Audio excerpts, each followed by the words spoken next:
જય ઈસુ. સંતોની કેડીમાં આપ સૌને સુસ્વાગત. રોમ 13:1 કહે છે, દરેક જણ રાજ્યાધિકારીઓને અધીન રહે, કારણ એવો કોઈ અધિકાર નથી જે ઈશ્વર તરફથી ન બક્ષાયેલો હોય. આજે 10મી નવેમ્બર મહાન સંત લેઓ, જે વડા ધર્મગુરુ અને ધર્માધ્યક્ષ હતા, તેઓના તહેવારની ધર્મસભા આજે ઉજવણી કરે છે. મહાન સંત લેઓનો જન્મ ઇટાલીમાં ઈસવીસન 390 અને ઈસવીસન 400ની વચ્ચે થયો હતો. શિક્ષણ અને વિચારસરણીમાં તેઓ રોમન હતા. ઈસવીસન 440થી ઈસવીસન 461 સુધી તેઓ વડા ધર્મગુરુ પદે રહ્યા. તેઓ એક પ્રભાવશાળી ધર્મગુરુ હતા. એમના સમયમાં ધર્મસભા ઉપર ઘણી આપત્તિઓ આવી, પણ બધી જ આપત્તિઓ મધ્યે અડીખમ રહી ધર્મસભાનું સુકાન સંભાળ્યું. લોકોના તેઓ સાચા અને ઉત્તમ ગોવાળ બની રહ્યા.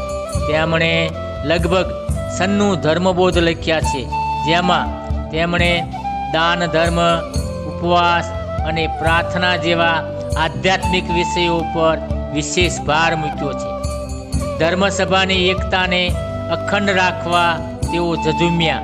વધુમાં તેમણે કહ્યું, વડા ધર્મગુરુઓ સંત પિતરના ઉત્તરાધિકારી છે. તેમણે નબળા અને સતામણીનો ભોગ બનેલા લોકોની તરફેણ કરી અને તેમનું રક્ષણ કર્યું.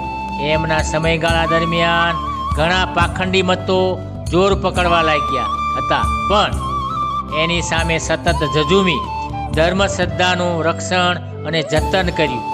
તેમણે ઘણા નવા પર્વોનો આરંભ કર્યો, જેવા કે સંત પિતરનું ધર્માસન અને નાતાલની ઉજવણી ઉપર વધુ ભાર મૂક્યો. ઈસવીસન 461માં અવસાન પામ્યા.